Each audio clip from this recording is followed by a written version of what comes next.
નર્મદા એકતાનગર ખાતે Swaminarayan nursing BSc તથા GNM nursing college ખાતે લેમ્પ લાઇટિંગ સેરેમની કાર્યક્રમનું આયોજન થયું। નર્મદા જિલ્લાના એકતાનગરથી શ્રી સ્વામિનારાયણ બીએસસી નર્સિંગ તથા જીએનએમ નર્સિંગ કોલેજ ખાતે લેમ્પ લાઇટિંગ સેરેમની કાર્યક્રમ યોજાયો, જેમાં મુખ્ય અતિથિ તરીકે સીડીએચઓ જનક માધક, અવનીશ દવે તથા અજયસિંહ ઉપસ્થિત રહ્યા હતા।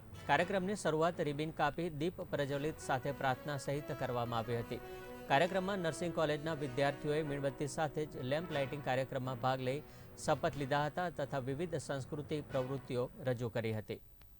श्री सक्षम शिक्षण गुरुकुल गांधीनगर द्वारा संचालित श्री स्वामीनारायण नर्सिंग कॉलेज एकतानगरना अंदर आज फर्स्ट ईयर बीएससी नर्सिंग और फर्स्ट ईयर जीएनएम माटे ओथ सेरेमनीનું आयोजन કરવામાં આવ્યું છે। આજે નર્સિંગના પ્રોફેશન સાથે સંકળાયેલ દરેક વિદ્યાર્થી જીએનએમ તથા બીએસસી નર્સિંગવાળા વિદ્યાર્થીઓને ઓથ લેવડાવવામાં આવશે તથા લેમ્પ લાઇટિંગ કરવામાં આવશે તથા તેમના ઉજ્જવળ ભવિષ્ય માટેના સુંદર આશીષ આપવામાં આવશે સ્વામીજી દ્વારા। આજરોજ સત્સંગ શિક્ષા પરિષદ ગાંધીનગર દ્વારા સંચાલિત શ્રી સ્વામિનારાયણ ગુરુકુલ કેમ્પસમાં શ્રી સ્વામિનારાયણ નર્સિંગ કોલેજ એકતાનગર જિલ્લો નર્મદા ખાતે લેમ્પ લાઇટિંગ ઓથ ટેકિંગ સેરેમનીનું આયોજન કરવામાં આવે છે। આજે વસંત પંચમીનો પણ શુભ દિવસ છે, એટલે અમે મા સરસ્વતીની પૂજા કરીને ફ્લોરેન્સ નાઇટિંગેલની સમક્ષ ફર્સ્ટ યર બીએસસીની 8મી બેચના વિદ્યાર્થીઓ અને જનરલ નર્સિંગ એન્ડ મિડવાઇફરી કોર્સની 3rd બેચના વિદ્યાર્થીઓને શપથ ગ્રહણ કરાવીને એમને આશીર્વચન આપશું।